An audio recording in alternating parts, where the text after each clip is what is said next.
Ngayong araw ng linggo, dumulog muli ang alaala ng nakaraan. Habang nakaupo ako sa salas at iniisip ang mga nangyari ilang dekada na ang nakakaraan, muli kong binuksan ng kahon ng aking mga alaala. Naisip ko, sana'y masaya ako sa pagbalik tanaw sa aking nakaraan. Ngunit alam kong hindi ito maaaring mangyari. Isang mapagpalang araw po, Kuya Chris. Tawagin niyo na lamang po ako sa pangalang Lola Sepin. Ibabahagi ko lamang po ang aking kwento at tunay na karanasan noong ako ay nasa kabataan pa lamang. Taong 1960 nang una kong makilala si Malia. Kabataan ko noon. Punong-puno ng mga pangarap at pag-asa. Sa aking murang isip, wala akong inaalalang masama sa mundo. Ngunit nagbago ang lahat nang makilala ko siya. Nauna niyang pinakilala ang kanyang sarili. Matalino at maganda si Malia. Bihirang makita ang mga katulad niya sa aming maliit na pook. Nakipagkaibigan ako at walang pag-aalinlangang ibinahagi ko ang tungkol sa akin. Akala ko'y nahanap ko ang isang tunay na kaibigan na magpapasaya sa akin. Subalit maling-mali ako. Sa hindi ko maipaliwanag na dahilan, may nakapagtataka sa kanya. Hindi katulad ng iba, parang may bahid ng dilim ang kanyang mga mata. At sa tuwing siya'y ngingiti, may taglay na misteryo. Subalit bilang isang musmus noon, hindi ko binigyan ng pansin ang aking nararamdaman. Patuloy lang akong nagiging masaya sa tuwing magkasama kami. Wala akong alam na ang lahat ng iyon ay magbabago. Sabado ng umaga nang bigla siyang dumating sa bahay namin. Alam niyang mahigpit ang aking ama, kaya naman nagulat ako nang makitang naroon siya. Binati niya ako ng matamis, ngunit nakita kong may lihim siyang nais sabihin. Ibinalita ni Malia na kaarawan ng kanyang ina. Nais daw niya akong imbitahan sa kanila at gusto raw akong makilala ng kanyang pamilya. Hindi ko maipaliwanag ang nararamdaman ko noon. Sa isang banda, natuwa akong maging bahagi ng okasyon. Subalit sa kabila nito, may bahid na takot. Pilit kong tinanggihan ang paanyaya dahil alam kong hindi ako papayagan ng aking ama. Subalit pilit niya akong hinikayat. Hanggang sa pumayag na akong sumama. Kailangan ko lamang ng pahintulot mula sa aking magulang. Sa halip na pagbawalan, nagbigay ng kondisyon ng aking ama. Papayagan lamang niya akong sumama kung magdadala ako ng kalamansi bilang pananggalang laban sa anumang kapahamakan. Nooy hindi ko maintindihan kung bakit ko kailangan ng gayong bagay. Subalit tumanguna lamang ako at pumayag sa kanyang kondisyon. Lumakad na kami ni Malia patungo sa kanilang tahanan. Sa daan papunta roon, pakiramdam ko'y may sumusunod sa amin. Nakatitig ang mga mata ng mga tao na para bang may banta sa aming dalawa. Ngunit pinawi ni Malia ang aking mga alalahanin at sinabing huwag ko silang pansinin. Patuloy lang daw kami sa aming paglalakad. Matapos ang ilang sandali, nakarating na kami sa kanilang tahanan. Ito'y nasa dulo ng aming baryo, malayo sa ibang bahay.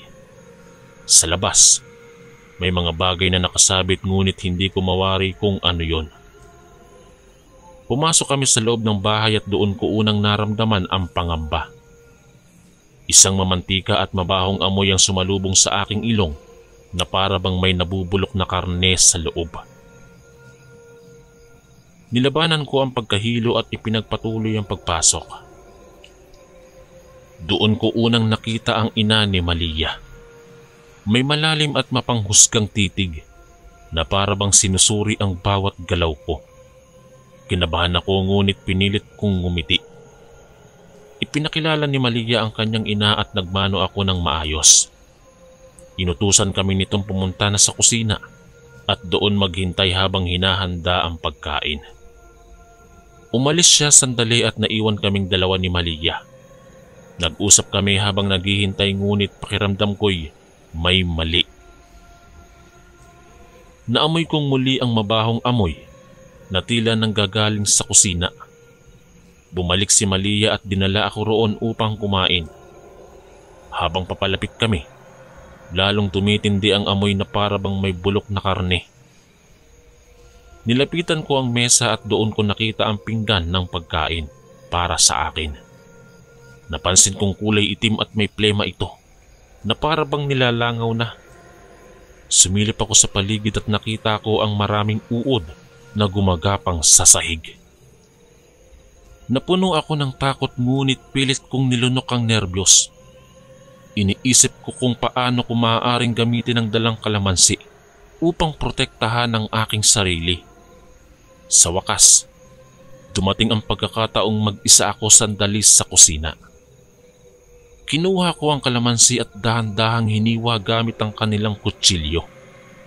Isinama ko ito sa aking pinggan at hinihintay kong magbago ng anyo ito. Makalipas ang ilang saglit, unti-unting bumula ang pagkain. Lumabas mula rito ang isang daliri ng tao. Napasigaw ako sa takot at halos mahulog ang pinggan.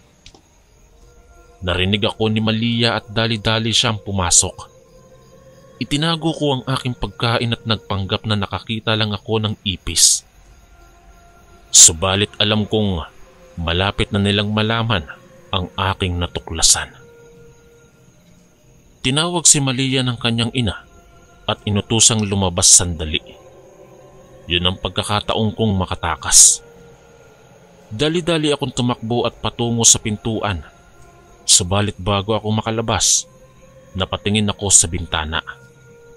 Doon ko nakita na ang mga nakasabit sa labas pala ay mga lamang loob ng tao. Naroon ang mga bituka, atay, baga, puso, utak at iba pang lamang loob na nakakalat doon. Sa takot ko, tumakbo na lamang ako palabas ng bahay nang hindi na lumilingon pa. Kasabay ng aking mabilis na pagtakbo, narinig ko ang malakas na pag-iyakan mula sa loob ng kanilang bahay. Sigaw ng galit, iyak ng pagkalito, lahat iyon ay naghalo-halo. Ngunit hindi ko napinansin pa at patuloy lang sa aking pagtakbo palayo mula sa mapanganib na lugar na yon. Nakasakay ako sa unahang dumaang tricycle at kaagad na umuwi. Sa bahay, hinamon ako ng tanong ng aking ama. Iniwan ko siyang naiinis sa akin.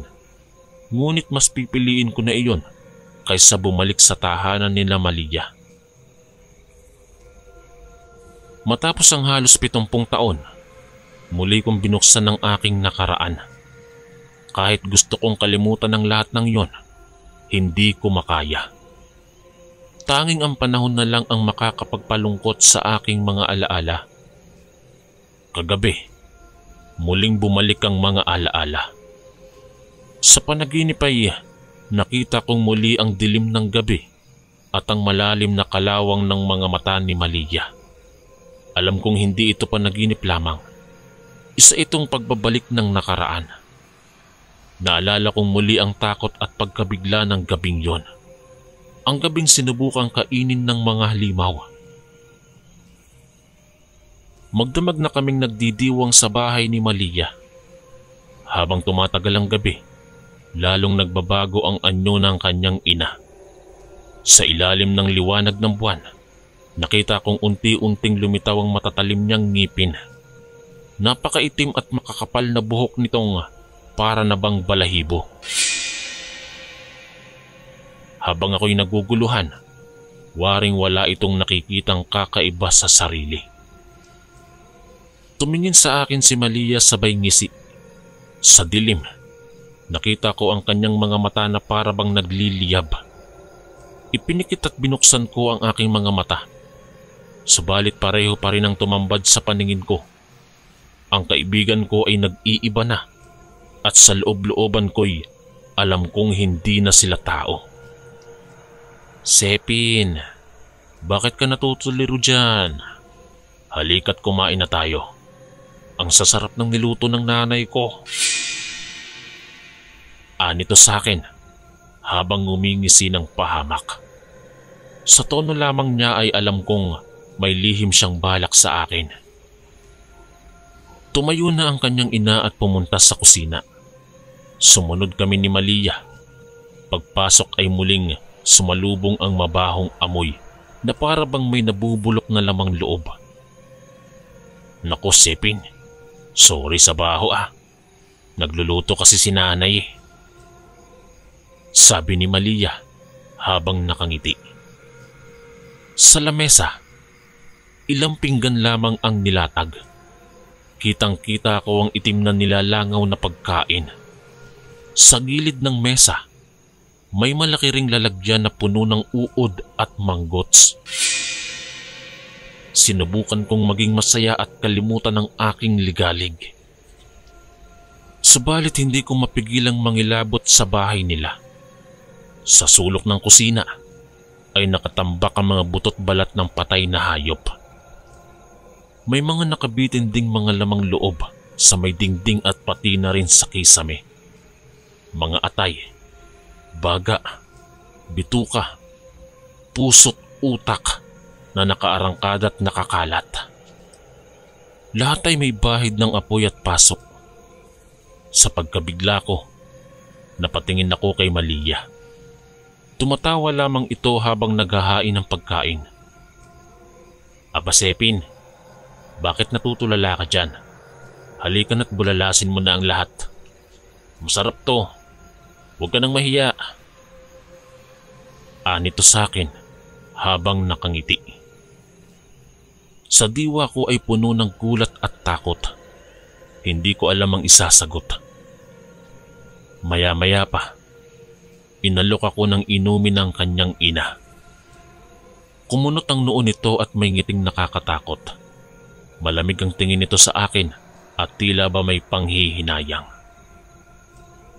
Uminom ka muna bago kumain.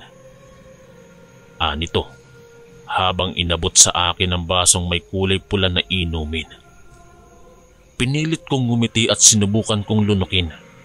Subalit sa unang lagok pa lamang ay alam kong iba ito. Ang matamis at alat na lasa ay halos katulad ng dugo. Napuno ng takot ang aking dibdib habang tumatagal ang gabi. Sa tuwing magkukwentuhan ay unti-unting lumilitaw ang tunay nilang anyo. Nang mapag-usapan namin ang tungkol sa kapitan ng bayan, ay namula ang mga mata ni Malia. Ang kanyang boses ay napalitan ng malalim na pangangalit. Tila ba ay nangangalit ito dahil sa pag-uusig ng kapitan sa kanila bilang bagong dating. Habang nagkukwentuhan ay paminsan-minsan ay may tumatalsik na plema mula sa bibig niya. Sa tuwing ikinikwento naman ng kanyang ina ang tungkol sa masasarap na ulam, noong nakaraan ay nangingiti ito ng nakakatakot. May malalim at mapupulang marka sa gilid ng kanyang mga labi na tila mga natutuyong talsik ng dugo. Patuloy kong pinipilit ang ngiti. Ngunit ang takot sa aking kalooban ay patuloy na dumadaguntong. Lalo akong kinabahan nang biglang mag-aya si Malia na pumunta kami sa karinderya sa labas ng bayan. Para daw mas makapag-usap kami ng maluwag. Wala akong nagawa kundi pumayag at sumama. Sa buong biyahe, natutulala ang aking mga mata. Humihiling na may makasalubong kaming sinuman, subalit ni isa ay wala. Nakaramdam ako ng pag-asa nang makita ang ilaw mula sa karinderya. Subalit natunaw iyon nang makita kong tanging kami lang ang naroon. Wala man lang palang open na karinderya. Tanong ko kay Malia habang kumakabog ang puso ko. Oo nga eh. Halika, may iba pa tayong pupuntahan. Kumindat ito sa akin at biglang hinawakan ng aking kamay. Tinignan niya ako ng mataman. Nakangiti na halatang may tinatagong balak sa isipan. Dahil sa takot ay hindi na ako makapag-isip ng maayos. Anong nangyayari?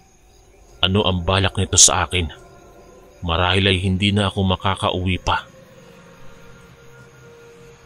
Napakabilis ng mga pangyayari. Isa-isang bumalik sa alaala ko ang mga detalye ng gabi ring yon. Noong muntik na akong maging pulutan ng mga halimaw. Matapos kaming magbiyahe ni Malia ay dumating kami sa isang liblib na dakong kagubatan. Ang puting buwan ng tanging ilaw na tumatanglaw. Walang anumang tao o bahay na makikita liban sa maliit na kubong nasa may puno ng kawayan. Halika Sepin, sa loob tayo ng kubo para hindi tayo papakin ng lamok. Wika ni Malia habang hawak ang aking kamay. Bakit kailangan pa natin pumunta rito? Hindi ba't dapat sa may karinderya? Kahit saan ba? Basta't may tao. Tugon ko na halatang nangangamba. Huwag kang mag-alala, hindi kita sasaktan. Ngiti nito sa akin. Ngunit hindi ako mapalagay sa kanyang salita. Patuloy ang mabilis na tibok ng aking puso. Tila ba ay sasabog na sa sobrang takot. Pagpasok sa kubo, ay nakakita ako ng mas nagpakaba sa akin. Tanging ilaw na lamang ng buwan ang sumisilip sa maliit na bintana. Pilit kong pinapayapa ang aking sarili. Subalit sadyang mapanglaw at madilim ang loob ng kubo. Puno ito ng mga bangkay ng mga hayop. Sorry ha, medyo hindi pa nalilinis tong lugar na to. Wika ni Malia habang inililipat ang ilang bangkay papalayo sa akin. Nandito kasi ako minsan, nagpapahinga ako rito pagkatapos kumain. Sa pagkabigla ko, ay hindi ko na napigilan ng panginginig ng katawan ko. Bigla na lamang akong natakot. Nanghina at nanginig sa takot. Bakit kailangan pa naming pumunta rito? Ilang minuto na ba ang nakakalipas mula noong huling nakita ko ang sinag ng araw? Gaano katagal bago ako tuluyang mawala?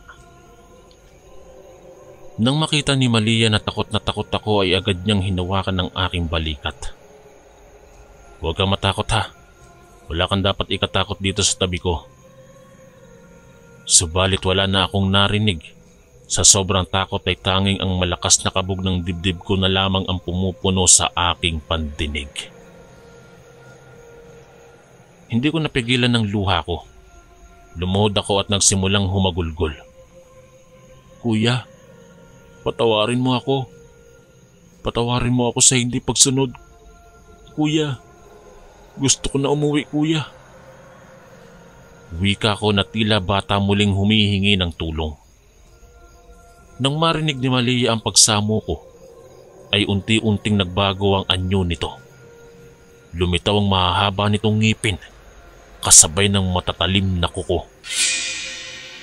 Mukhang gutom na si Sepi na. Mukhang masarap. Tila ba ay nawala na ang anumang bahagi ng kasaysayan ng naging pagkakaibigan namin. Tanging ang kalupitan at kagutuman ang nangibabaw sa mga mata ni Malia. Tila wala ng anumang pakiramdam na habag o pagsisisi sa kanyang mga kilos. Pinahiga niya ako sa sahig at inangkin ang kanyang huling pamamaalam. Salamat sa lahat, Sepin. Masarap ka pa sa kaibigan. Kuya, tulungan mo ako.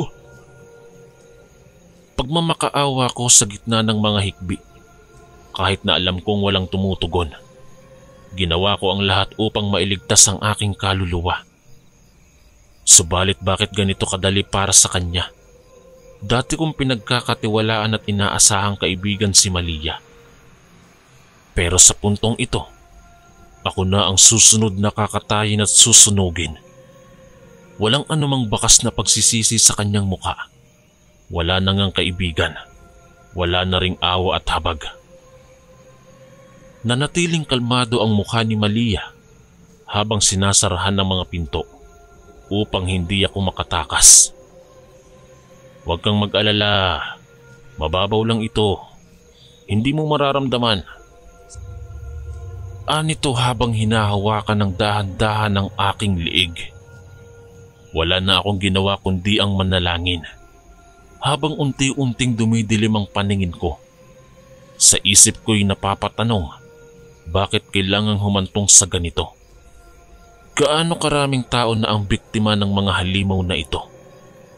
Magiging katapusan ko na ba ang gabing ito? Narito na ba ang panahon ng aking huling hantungan? Sa gitna ng mga katanungang iyon, isang bagay lamang ang alam kong totoo. Hindi ako handang sumakabilang buhay, hindi sa ganitong paraan. Muli kong naiisip ang gabing yon, ang gabing akala ko'y magiging huling sandali ko sa mundo. Naaalala ko ang bawat detalye, ang matatalim na mga pangil ni Malia, ang mabahong amoy ng dugo, at ang lamig ng sahig habang hawak niya ang aking liig. Tumitig siya sa akin, nangangalit at gutom, handang kitilin ang aking hininga. Huwag kang mag-alala, Sepin. Mabilis lang ito. Bulong nito sa akin. Sa pagitan ng malalim na hininga at mabilis na tibok ng puso ko, isang bagay lamang ang tumatakbo sa isip ko. Kailangan kong makatakas o mamamatay ako. Gamit ang natitirang lakas, pilit kong inalis ang kamay ni Malia sa leeg ko. Nagulat siya sa aking pagsisikap na makawala, kaya medyo nahawakan niya ako ng mahigpit. Wow ha!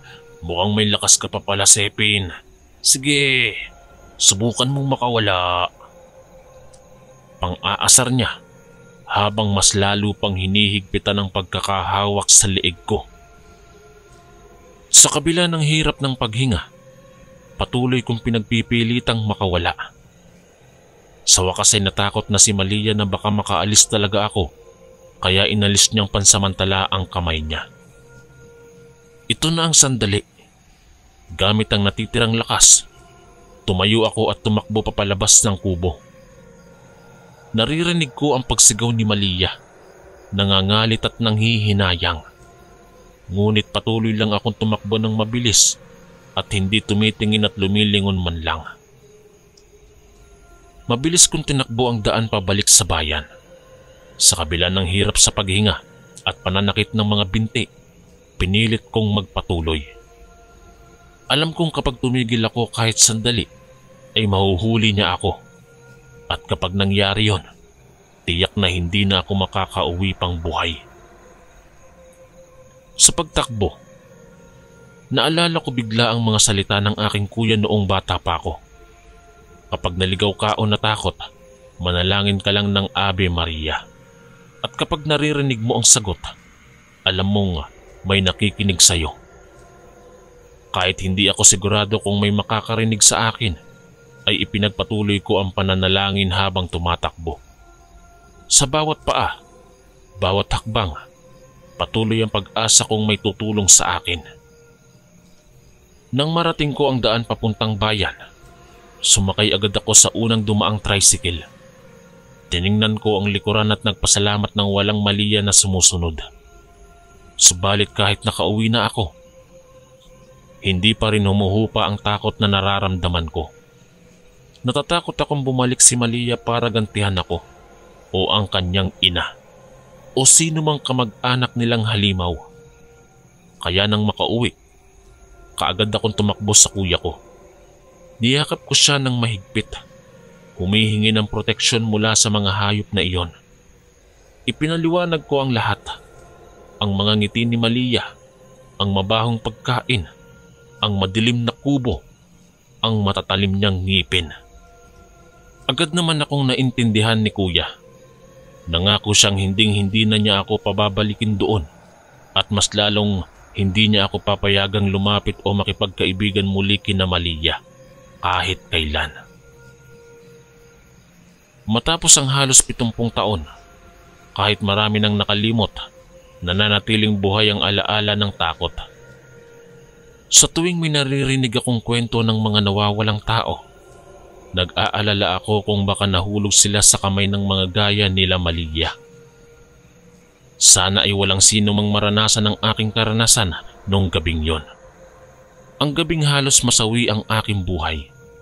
Sana ay wala nang ibang maging biktima ng mga gumagapang sa dilim. Batid ko sa aking puso na hindi nababalik ang mga nakaraang panahon. Ang mga barilan, ligaw ng mga kabataan, pag-asa, pagmamahal, at takot na aking naranasan sa aking pagdadalaga. Ngunit sa kabila nito, patuloy kong binubuksan na parang isang libro ang mga alaala. Lalo na ang gabing halos mapahamak ako. Nakita ko ang mabibigat na kalawang sa mga mata ni Malia. Ang pagngisi ng kanyang inang na may taglay na kadiliman sa labi. At ang mabahong amoy ng dilim na nanloob sa munting bahay kubo. Naaalala ko ang amoy ng bulok at nilalangaw na lamang loob. Ang bawat detalye sa maliwanag na gabi o sa panginginig ng dilim ay naglalantad sa aking isipan. Napaisip ako kung bakit hinayaan ng langit na maranasan ng ganong kapahamakan sa murang edad ko. Bakit itinadhana akong maging kaibigan ng mga halimaw? Bakit nila ako pinagdidiskitahan at pinlano akong lamunin? At higit sa lahat, bakit ako nakaligtas? Ang mga katanungan ay nananatili na kailanman ay hindi masasagot. Ito ang kalikasan ng alaala. Lagi nitong bubuksan ng pinto ngunit hindi masasabi ang sagot. Subalit kahit maraming hindi ko pa rin maintindihan, may mga aral naman akong natutunan. Ang pangunawa ng tao ay may hangganan at ang kanilang pagmamahal. Marahil may mga taong nagpapanggap lamang o malalim na kadiliman ng kanilang taglay. Subalit hindi dulo ng pag-unawa ang pagkabigo o pagkasawi ng sarili. Natutunan ko ring ang tapang ay hindi nangangahulugan ng pagwawalang bahala sa takot.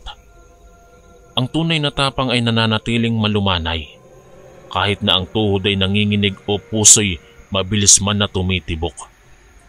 At sa krisis na pagpipilian, ang tapang na humakbang. Kahit pa marahil siyang huling salita, ang siyang nagbibigay ng pag-asa sa takot. At higit sa lahat, ang paniniwalang may humahawak ng ating buhay. Sa kabila ng mga mapanghamong hadlang at pagsubok, ang siyang nagbibigay daan sa kaligtasan. Sa mga sandaling ikaw na lang ang natitira sa dilim, kapag ang lahat ng pag-asa ay nawawala, doon mo makikita ang liwanag ng pananampalataya.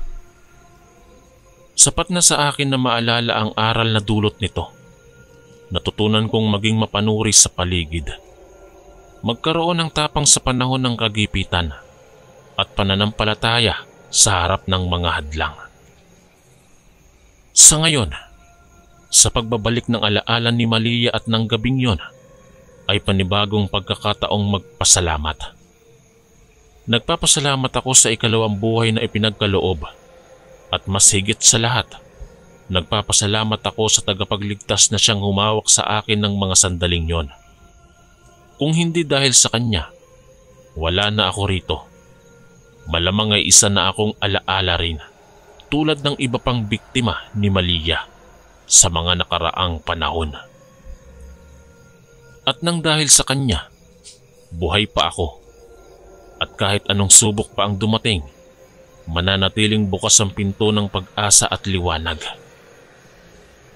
Hanggang dito na lang po, Kuya Chris. Maraming salamat po. Ang inyong kaistorya, Lola Sepin. Maraming salamat po mga kaistorya sa pakikinig. At kita-kits po ulit bukas para sa isa na namang nakakatakot na kwento. Ito po si Kuya Chris, ang inyong kaistorya. God bless po at ingat po lagi.